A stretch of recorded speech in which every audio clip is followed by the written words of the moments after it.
Hello, you've tuned to this week's episode of Next Steps Forward with Dr. Chris Meek, and I'm your host, Chris Meek. As always, it's a pleasure to have you with us again. Our focus is on personal empowerment, a commitment to well-being, and the motivation to achieve more than ever thought possible. And we have another guest this week who is outstanding in her field. Kristi M. is a leading executive and former senior government official with extensive international leadership experience in the public and private sectors. Her strategic advice and counsel are regularly sought on issues relating to security and disaster response, federal government contracting, the role of business in complex and dynamic environments, including markets emerging from conflict, public-private partnerships, and crisis communications. Kristi is the co-founder and managing partner of Principal to Principal, a strategic positioning company operating at the most senior levels of business and government. Kristi is a self-described, quote, recovering startup CEO, and she currently serves on 2 corporate boards of directors. Kristi Rogers, welcome to Next Steps Forward. Hey, thanks, Chris. It's great to be here. Appreciate your time. We know you've been on the road lately, and as we were talking before the show, I'm glad you avoided the CrowdStrike mishap. So appreciate you being here. I want to go back to that statement of you being a self-described recovering startup CEO. Tell us about that period of your career and why startups are so addictive. Wow, that period of my career. Yeah, it's interesting. Startups are addictive, but I was looking to do something that had sort of immediate, tangible impact.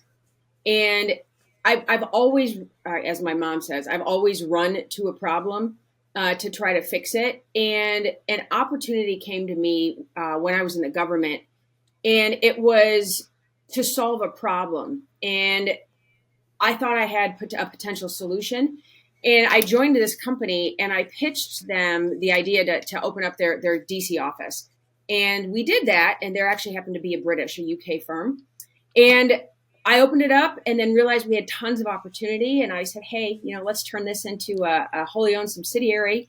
We did. And they said to me, once they kicked me out of their office when I pitched it to the board over in London, and they brought me back in about 2 hours later. And I was like, oh my God, that must have been the worst pitch I ever did.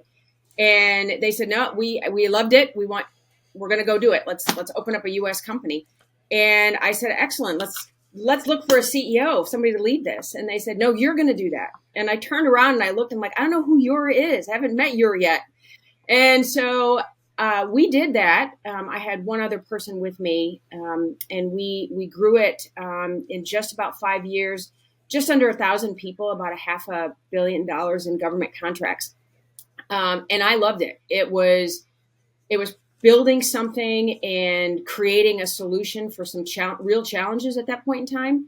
And, I was asked to sort of stay on as we continued to grow, but I love rolling up my sleeves and jumping into the problem. And I think you can only do that with a startup. So, I hit rewind and I did it again. So one of your companies was a full range of medical services company, and it was on the ground in Africa when the hellish Ebola epidemic struck. You were recruited to open Ebola treatment units in Liberia, and you even made the difficult decision to self-quarantine for more than a year when you're in Liberia and Sierra Leone. I don't know how anybody can do that. I mean, that's an extraordinary and a terrifying experience. Take us through that traumatic time, and is that how you finally decided that you'd had enough of startup companies? So that was my second company, and I'd actually known this company. It was an Australian company, and I went to them and I said, hey, I have an idea. You need a U.S. office, but this time, instead of a wholly owned subsidiary, I had 51% of it. And I decided this time that we were not going to be a U.S. government contractor, that we were going to work private sector, commercial contracts only, or work for companies that operated around the world in hard to get to high risk environments. And at that point in time, we focused on Africa. I was looking at a lot of companies that had global footprints, that were working in Africa, that had manufacturing footprint. And we started opening up clinics that was offering the full range of health services to the employees. And it wasn't just the expats. So, American citizens, Australian, British. It was also the local nationals. So we were very different from other companies that operated at that point in time. And while we were establishing clinics in a couple different countries, Ebola hit. Now, granted, we were probably 10 months old. So I had a crew of extraordinarily seasoned doctors. Actually, my partner at that time and co-owner was a doctor who actually was a trauma doctor. And the federal government came to us and said, hey, Kristi, you guys are the only ones that haven't closed your clinics in Liberia. Would you consider opening up a couple of Ebola treatment units? And I was like, sure. You can't say no, right? I mean, people are dying. We're the only clinic that's open. So we kept our clinic open. We actually had a clinic in Monrovia, which is the capital of Liberia, about 1.4 million people. And honest God, we only had 3 surgical rooms, a couple of other rooms. We were the only medical facility that was open to treat anything. And so then we ended up opening 9 Ebola treatment units, working with USAID and Department of Defense in Liberia and Sierra Leone. And I traveled back and forth, I think it was at 6-ish, 7 times. And every time I had to come back to the United States, I had to self-quarantine. And for somebody who's kind of an extrovert, it didn't mean I had to stay in my 4 walls in a bedroom, but I had to take my temperature every morning, every night. I had to recall and report it to the CDC, and they tracked me. So if I got in contact with anybody or whatnot, it wasn't the greatest, but we saved lives. We were very helpful to the federal government, and we were able to work with a lot of companies on the ground who also rolled up their sleeves and just dove right in to help people that really needed it. How is it possible you were the only clinic that was open? It was insane. I was flabbergasted, but we were, and the hospitals all shut their doors. So we had a couple of French, a couple of Red Crescent, Red Cross hospitals, NGO hospitals and clinics, and they all sent their people home and they padlocked the doors. And we had one of a doctor who was actually running the emergency unit at the largest hospital in Monrovia. He was Liberian. He came to work for us, and he was treating Ebola patients. We kept telling him not to. We were begging him not to, so he could continue to treat, those that were having heart attacks or pregnancies, everything else. And he powered through. I mean, this man was an angel, and he ended up contracting Ebola.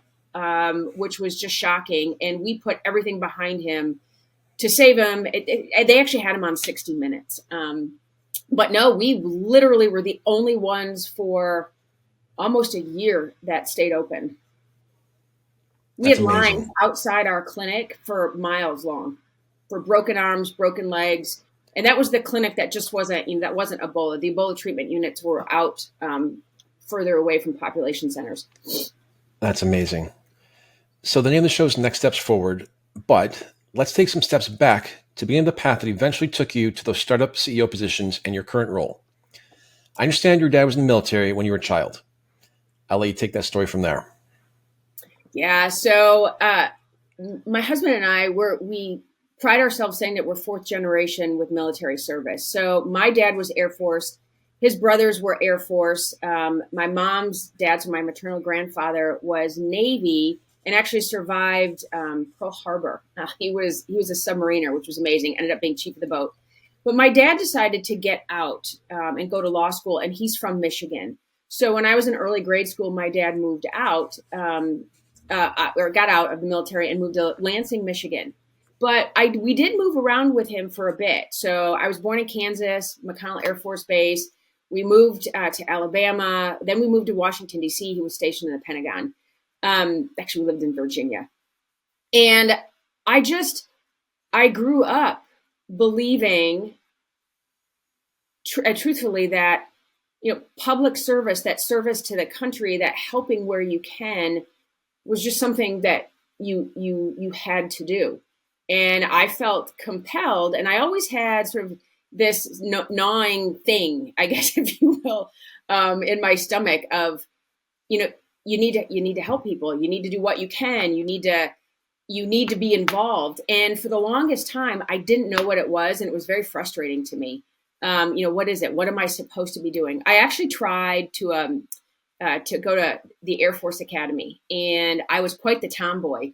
And I wanted to fly, and I didn't just want to fly. I wanted to fly fighter jets. Right.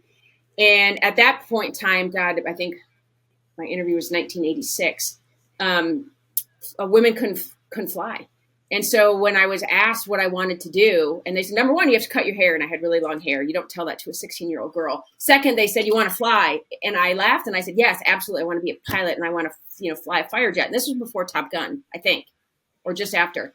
And they told me, they said, well, you could be in the back of the plane. I'm like, oh, I'm not going to be in the back of the plane. So that was it. But I always had sort of that gnawing feeling that, I wanted to do something sort of bigger than myself. And you clearly have. You mentioned growing up in Michigan, your family lived in Lansing, and you chose Michigan State for your undergrad studies. Yeah. Most kids seem to like to choose a college at least a couple of hours from their parents. Why'd you choose to stay in Lansing for college? Haha. Well, I really wanted to go to Notre Dame. And I actually applied to Notre Dame, University of Southern California, and Georgetown. And I got into Notre Dame was my first letter. And I was like, that's where I want to go. I'm going. This is excellent. And I applied to Michigan State as a backup because I got a scholarship. And so my parents were like, well, it'll be great. It'll be great. Well, my financial aid fell through a couple months before being a freshman and moving to Notre Dame. And they called me and they said, we'll help you get loans. We'll help you do this. But it was just a bridge too far for our family at that point in time. And while I was crushed initially, it actually turned out to be the best thing that happened to me. I still bleed green. I'm a diehard Michigan State, particularly Tom Izzo basketball fan. And so that's what I did for my undergrad. And my parents were great. They said, look, we don't want to see you. You wanted to go far away, go far away. Pretend, if you want to come on Sundays to do laundry and get a home cooked meal, awesome. But otherwise, stay away. So I took that as a positive thing. So I know you're a diehard Spartans fan. Where'd your husband go to school? He got his military service degree from the University of Michigan. So we're a mixed marriage. So do you have like split shirts or split flags outside your house on game day? Oh, no. People try to do that, but I can't. I mean, I can't even. So no, again, my husband is so much more gracious than I am on that. I am green all the way. I'm a huge sports fan, as my listeners know, and so I can fully appreciate and respect that. So I love that and stick to your guns. So you did eventually move away to start your master's degree, but something drew you back to Michigan. What was that job, and did it change your career path? It did. I actually was starting at Northwestern in a Master's of Science Communication, and I graduated from Michigan State, my undergrad, with a political science pre-law, but I deferred law school. And I got a job in the governor's office. They called me up and they said, "Hey, we would love for you to, come work for us back in Michigan." And so I just took that as like, oh my goodness, this is a great opportunity.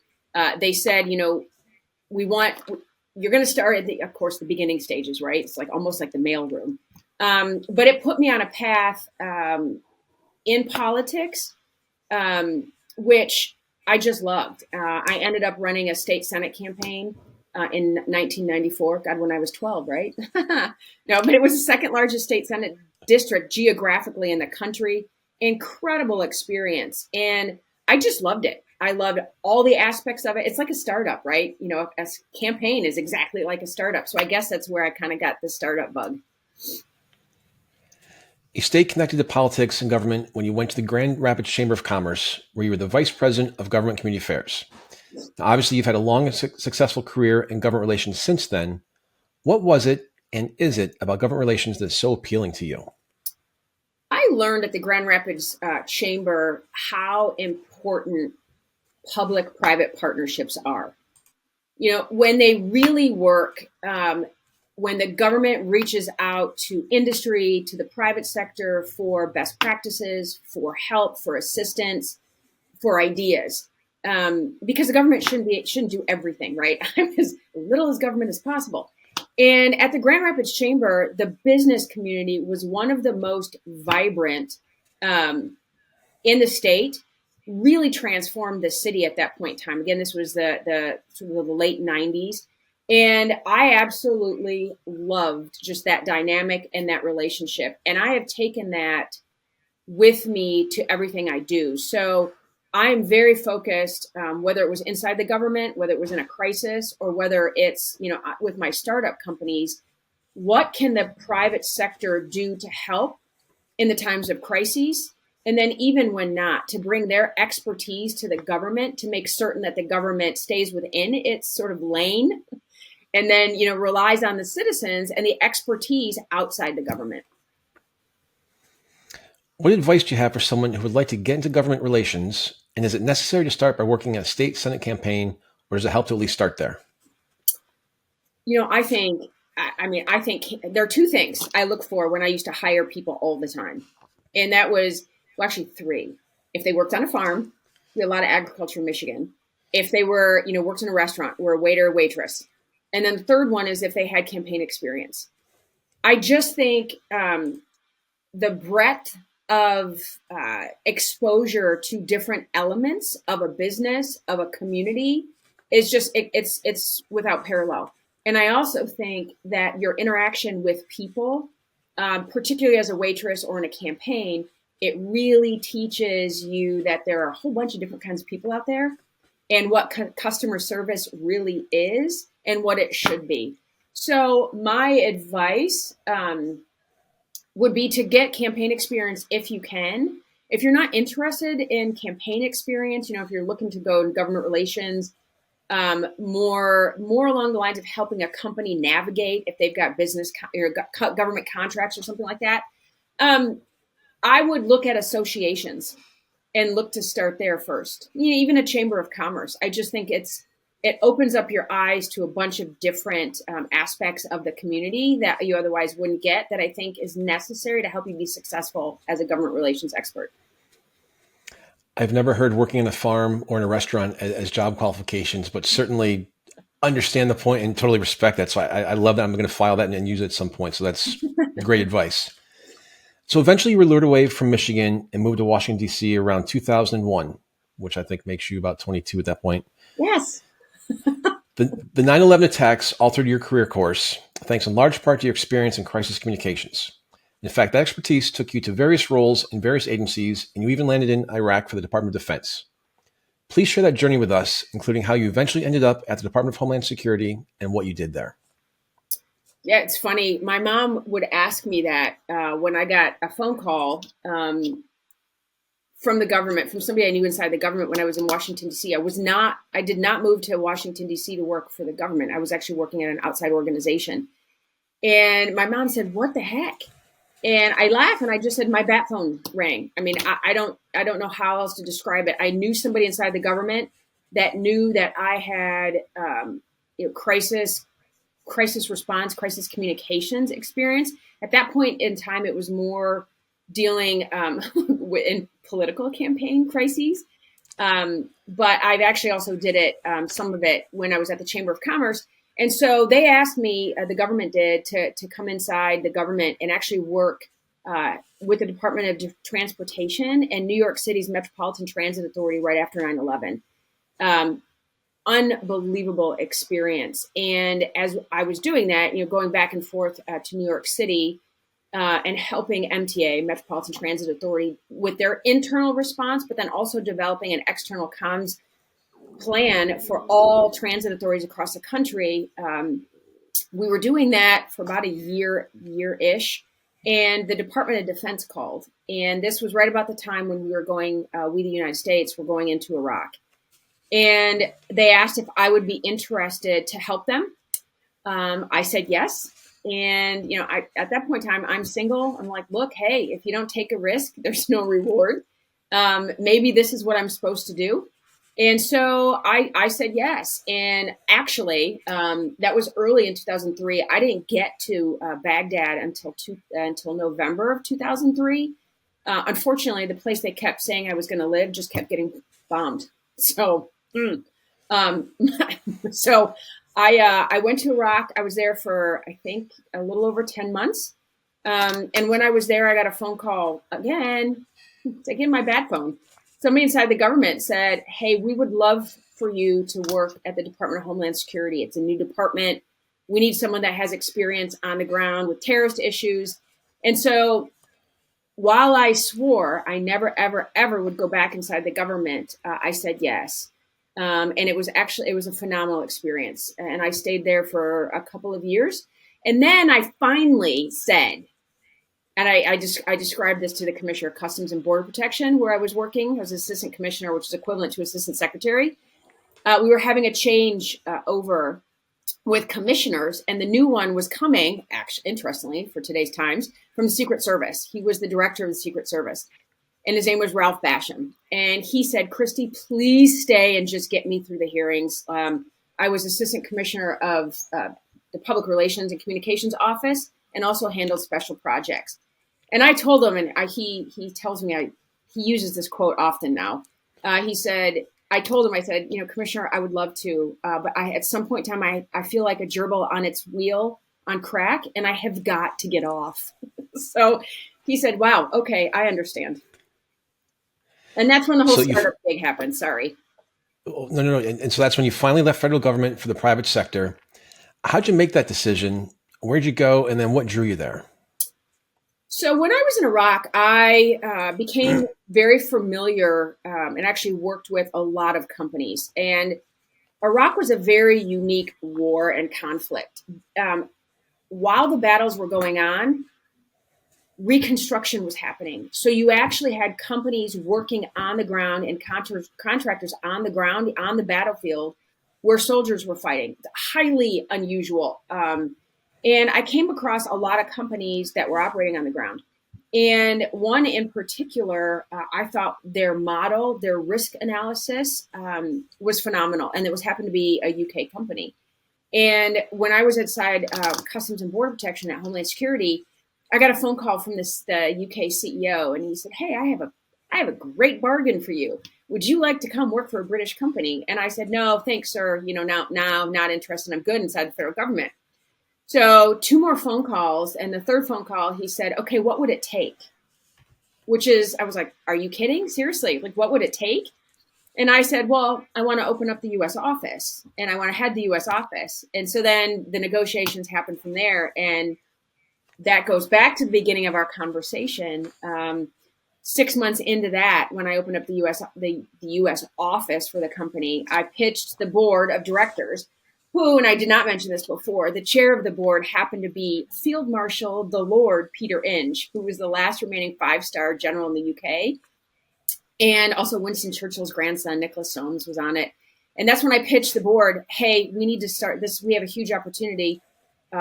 Our model is fantastic, and you need a separate wholly owned subsidiary, separate company in the United States. So just a small board with a couple of guys on there. Yeah, well, and I walked into that pitch, and I was the only female. I was 30 something at that point in time, in my young 30s. And when I looked back on it, and actually when I left the board meeting, and they were all just sitting there, it was almost like a sitcom. You just could not make it up, right? They were all former very senior government officials, from MI6, from the Department of their Ministry of Defense, and they just didn't crack a smile. And so I left, and I was like, oh my God, this, sassy, know-it-all young woman from Washington, D.C. just came and told them what to do. I'm like, okay, I now have to go have some shoe therapy. And there was a great shoe store next to the office. So I bought myself a couple pair of shoes because I thought that was going to make me feel better. So after you bought your shoes, what lessons did you take from all those experiences, and what can others who aspire to your success learn from them? Take a risk, even if it's a small risk. And don't be afraid of them, right? Jump on that roller coaster. Don't be afraid of the risk. You're going to fail. You're going to fail at anything you do, anything you try. You're going to fail if you go to the grocery store and forget something. But it doesn't mean you don't go back to the grocery store and buy what you forgot. I mean, you just need to expect that there will be failures. And as my grandfather used to say, you just got to pick yourself right back up again, brush yourself off, and try again. And so I just think, don't be afraid to do something outside of your comfort zone, and trust your instinct. The other piece of advice I would give everybody is, don't be afraid of mentors. Oh my goodness. And I don't do the sort of the standard mentor programs and sought somebody out. But anytime I had a big decision, I would ask a former boss. I would ask a current boss, what do you think? Can I do this? Is this realistic? Is this within my capabilities? And every one of them that I asked was 100% honest. And I thank them all the time. As a matter of fact, I actually wrote a note a couple months ago to a whole bunch of them saying, thank you so very much for the advice, the encouragement you gave me throughout my years, because you taught me that I could step outside my comfort zone, take risk, believe in myself, and believe in everybody around me. I've often had people on here talk about mentors and, how to get one. You seem to have a different approach to it. You don't have, to your point, a formal program. It's just somebody you respect, you've worked, like you said, for or with. Is that what you would recommend to folks as opposed to this whole formal structured process, if you will? I think whatever you choose. I mean, everybody's different. And I'm currently chair of the Women Foreign Policy Group, which is a national organization, but its headquarters in Washington, D.C. And it has an extraordinary mentorship program that mentors individuals. It's actually mid-level managers, but also a lot of young women in the universities that are all, throughout Washington, D.C., from American to George Mason to Georgetown. And that is a structured program. And I think it's phenomenal. For me, it was a lot easier just for me to pick up the phone or walk into somebody's office and say, hey, would you help? Would you give me some advice? So I think it's whatever is whatever it is in your comfort zone. Translatable skills are so important in career advancement. For people in the audience who may be thinking about a career switch or might even be between positions right now, what advice do you have for them to identify how their current skill sets can take them to a whole new realm of opportunities? It is very interesting when you look at, let's say you're in a position that you don't like at all, but there's got to be one element of it that drew you to it to begin with. And it might be highlighting a characteristic of yours, a skill set of yours, if you're good with numbers or if you're good writing, or you're much happier, like closed up and not talking to anybody, or you're the opposite and you just love talking to everybody in the elevator. I would just think thoroughly about the current job and what it is you like and what it is you don't. And when you take what it is you like, you can actually look, and that's translatable across sectors, from the defense sector to the intelligence sector to pharmaceutical sector. I mean, you can really find skill sets and jobs that are in some of these different sectors that you would be qualified for. And again, I would ask somebody that either works in one of those sectors that you might be interested in, hey, how did you get involved in it? What did you do? And do research. Always do a bit of research. And don't be afraid. If it doesn't look like, if you're an accountant and you're at, I don't know, what's Accenture or JP Morgan, or I was just going to say an old firm that's gone out of business a long time ago, which would have also made me sound really old. But, it doesn't mean you can't go work in a very exciting startup, as a controller. I mean, there are different ways to look at what your skill sets are. And there's also always an opportunity to learn. You can learn online. You can take another course. You can get certificates. I would say never, ever, ever, ever stop learning. So make a big push for that. I'm a big proponent of that. As my listeners know, I actually just finished my doctorate 2 months ago. Oh. When you and I spoke last week, you were talking about going back and finishing your degree. So in your spare time, you might want to think about that. I know. I really need to. Everyone at North Rip the Band-Aid off. Yeah, they're going to be so excited you said that. I get stuff in the mail from them all the time. You're almost finished. Please come back. Yeah. Kristi, you have so much expertise in policy areas that are going to shape our country's future direction, namely, obviously, Homeland Security, national defense, immigration, and international trade. I'd be remiss if I didn't ask for your perspective on some of those issues. Let's start with Homeland Security. What are the most significant threats to Homeland Security today, and how should we address them over the next few years? Two that right off the bat, cyber. cyber attacks on our infrastructure. We are an inherently open society.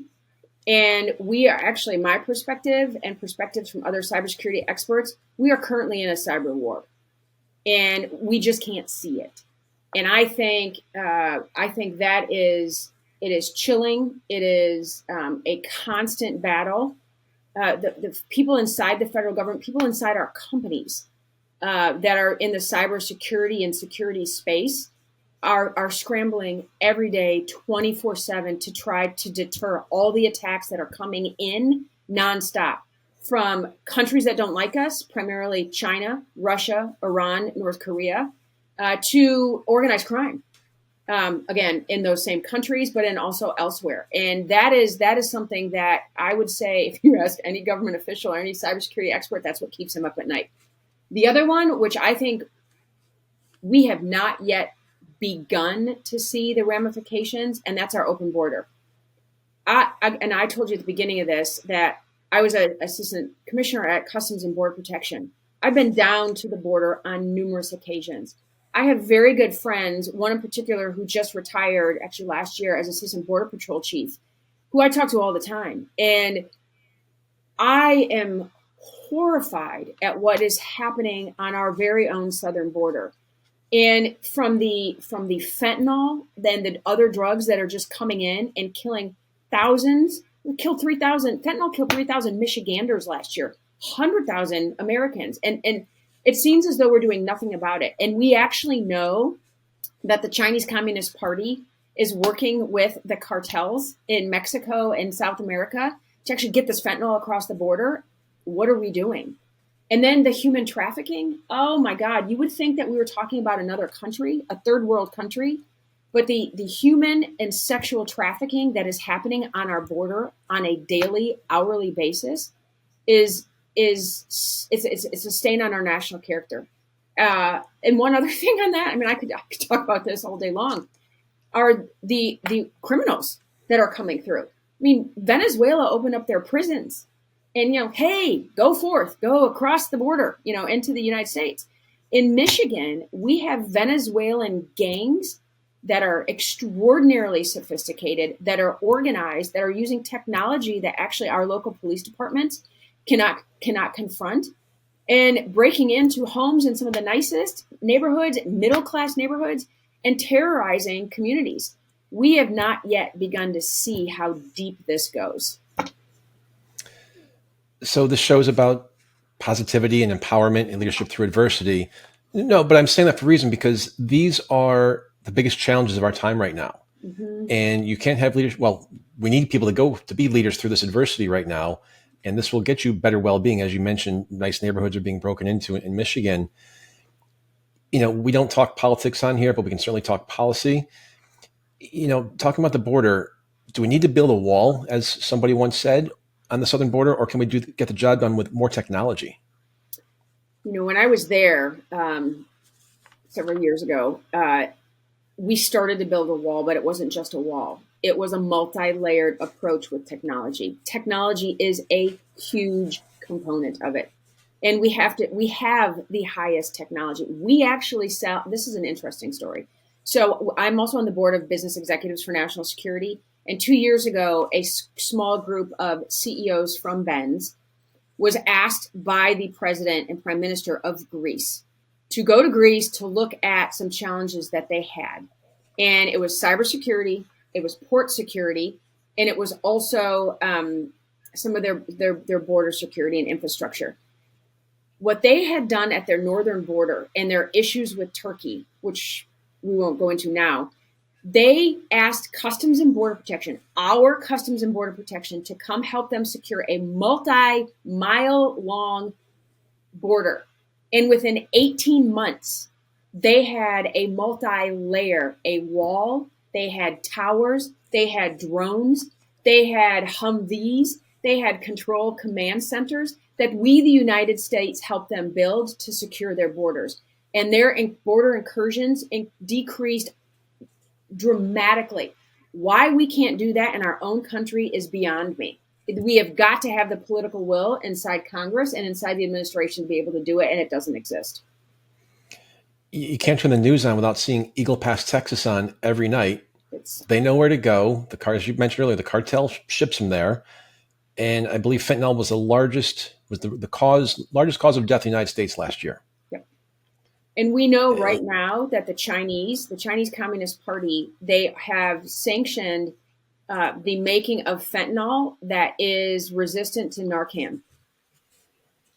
Why would they be doing that if they didn't have full intention of killing Americans? You know, anybody that was trying to take fentanyl, because you cannot revive with Narcan. It's resistant. I mean, it's unbelievable that we're not addressing this. So you talked about criminals coming through the border. We're also told that a lot of people crossing the border are terrorists from countries like Iran, Afghanistan, Pakistan. You mentioned dangerous criminals around the world. How much of the illegal immigration is a threat to our security? I think the next terrorist attack that happens in the United States, the terrorists are already here. And I think they've come in through our porous border. They know, the bad guys, the terrorists know Hamas, Hezbollah, Al-Qaeda still exists. They know how porous our border is, and they're penetrating it. I mean, it's when I was at Customs and Border Protection, we had reports of cultural items that were found, prayer rugs and beads and other things that were coming from certain areas of the world that were found on the border. I mean, we just know that it's not just individuals coming up through South and Central America. So we're talking about terrorists coming through in the terrorist cell. As we witnessed with the attempt on former President Trump's life just over a week ago, there are also internal threats. What do we need to do to combat domestic extremism? You know, everyone says the easy answer, guns. We have to ban guns. We have to, we've got to look at guns. And I'm sorry, but if a terrorist, if a bad human wants to get a gun, they're going to get a gun regardless. I mean, look at some of the cities that have the strictest gun laws. Oh, Washington, D.C. Oh, Chicago. And look at their crime rate with guns. It just doesn't work. I think the much more difficult problem to address is mental health and mental illness. And we are not doing enough to address that right now. I mean, look at the person, the hoodlum, I'm going to call him, was 22 years old? And a successful assassination attempt on a former president, 22. And you look at some of the other mass shootings and murders in schools, they're young. What is going on with the younger generations and the younger population?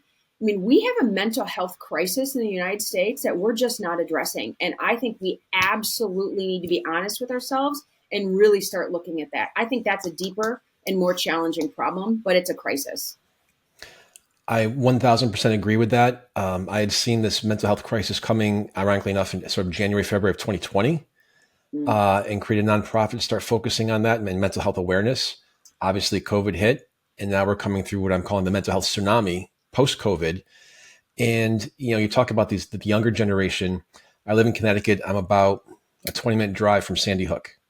Ugh. My middle daughter is the same age as the grades of those children who lost their lives that day. And so there was a mental health issue there. And so we just don't have enough people in the profession. Mm-hmm. From a policy perspective, it changed during COVID, but I think they repealed it. So somebody being a lawyer, you have to be licensed in the state to practice to be a clinician or a mental health professional. They were allowing, maybe bordering states so you could help get treatment that way. Instead of taking the bar in every state, instead of taking your, clinical psychologist tests in every state, make it generic. We need the help. Telehealth is here to stay. Yep. That's one way to combat it. And people are leaving the profession because they're burned out. Yes. I can only imagine. I mean, it's not enough resources. And the other aspect, I know this is so not popular, but we have got to look at social media and the impacts that has on young kids and teens. I just don't think we understand and know the bullying, the comparisons, and what effect that has on kids as they're going through, puberty. Puberty is difficult enough. Dang it. Never ever want to do that again. Exactly. Well, to your point, for every, I'll say 9 studies saying social media is bad for you, there'll be one that comes out and says it's good for you, or it's not going to be detrimental. And we know that's not true. These kids were locked up in their rooms for 3 years, part-time, at least, for a year and a half. And so My daughter started high school. Another daughter had sort of like the middle years and graduate high school during COVID. So now it's sort of like reacclimating to society again. And the world is a tough, mean, angry place. And you're not in the four walls of your bedroom upstairs in mom and dad's house anymore. You're out in the real world. And so to your point, they start questioning themselves. They get a little bit more uncertain. And then what happens? Yep.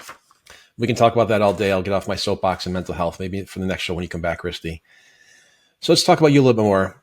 You founded Principle to Principle in 2013 with the goal of nurturing timely conversations, strengthening vital relationships, and establishing common ground under the shared value of a deep-rooted commitment to our nation's future and its future's leaders. And you've known that such relationships are not only the foundation for success and results, but they are a lost art in today's environment. Are things in Washington as dysfunctional as they seem from the outside looking in? And I know you're there today, so you have a bird's eye view. Oh, I don't like my answer. Yes. And let me back up and say that there are numerous and the majority of elected officials on both sides of the aisle, in the House and the Senate, in the executive branch, that are trying to do the right thing, that have gone to the government or Congress to help.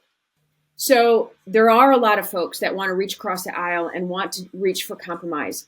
But there is a growing extreme on both sides, on the right and on the left, that is creating a lot of noise that the media loves, and that gives the media headlines, and so that the media goes to.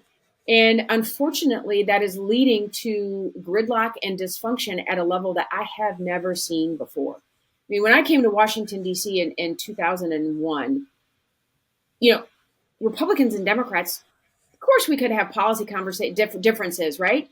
But you would go out to dinner or go to a reception or ask one, to go grab a cocktail or a coffee and have fun and have a conversation.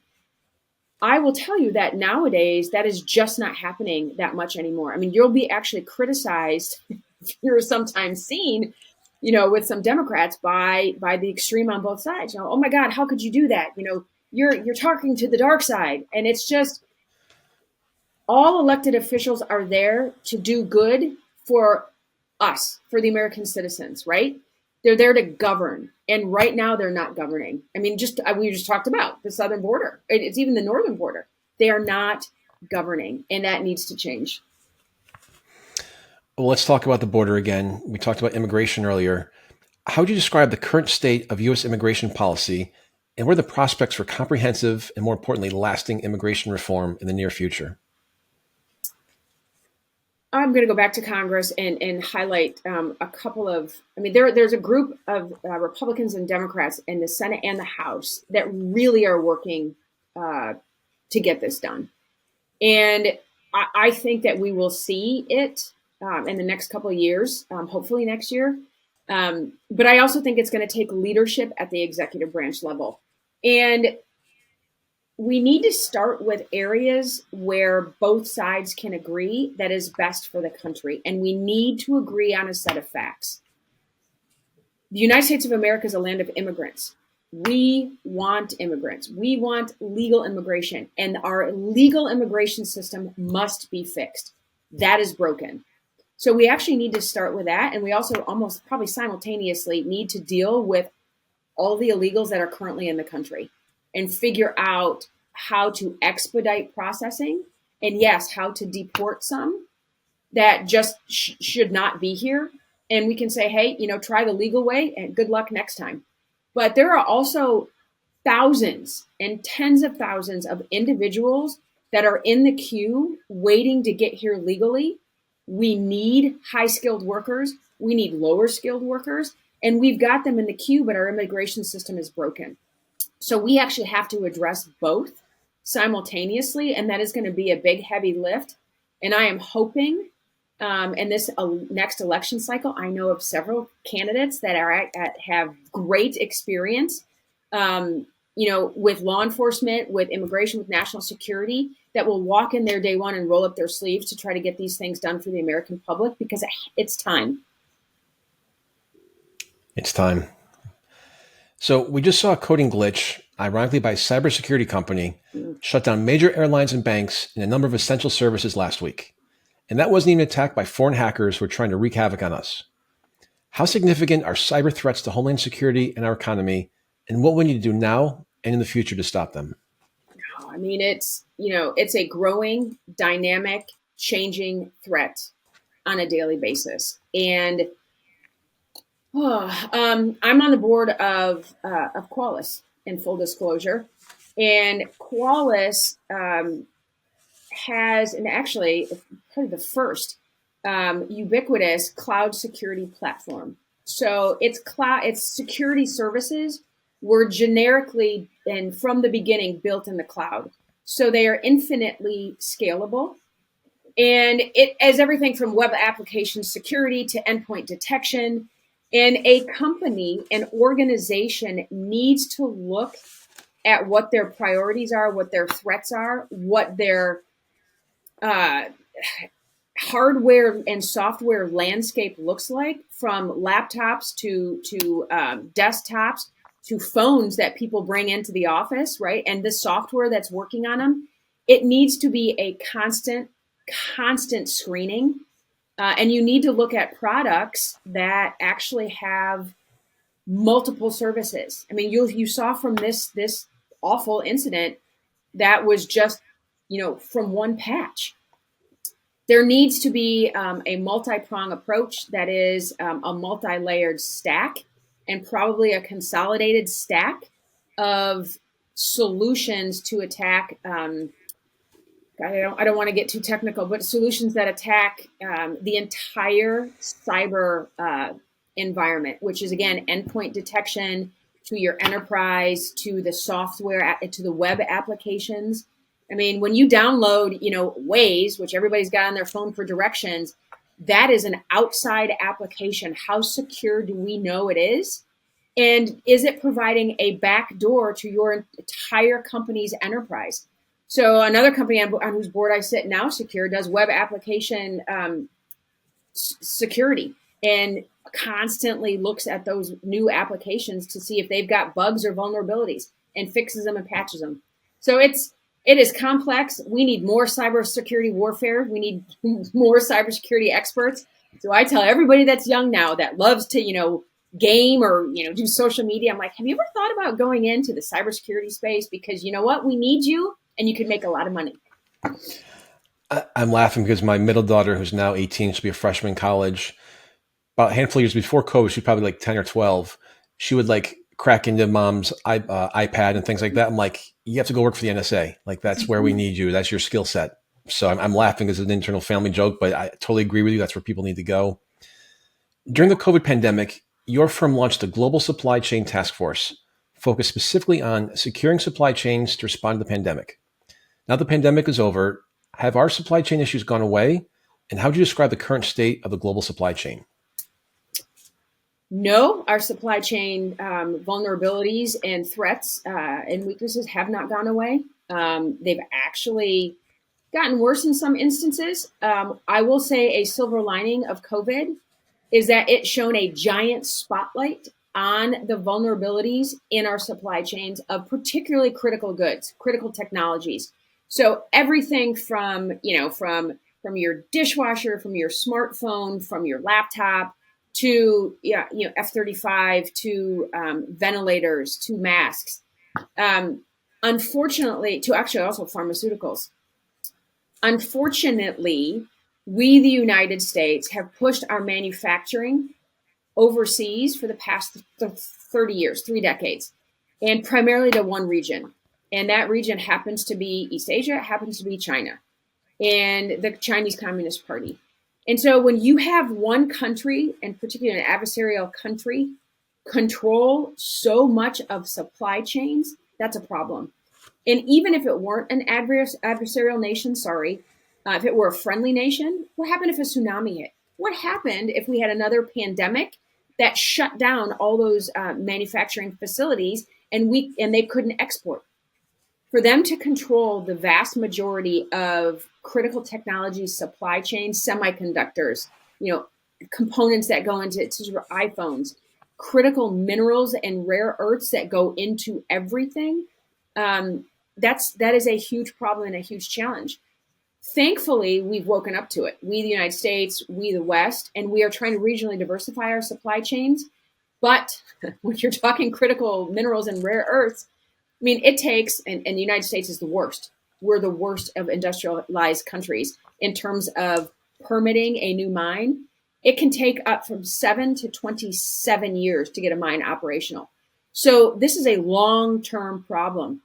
We need to look for short-term solutions, and they have to be with our allied countries. And so, no, this problem is not going away.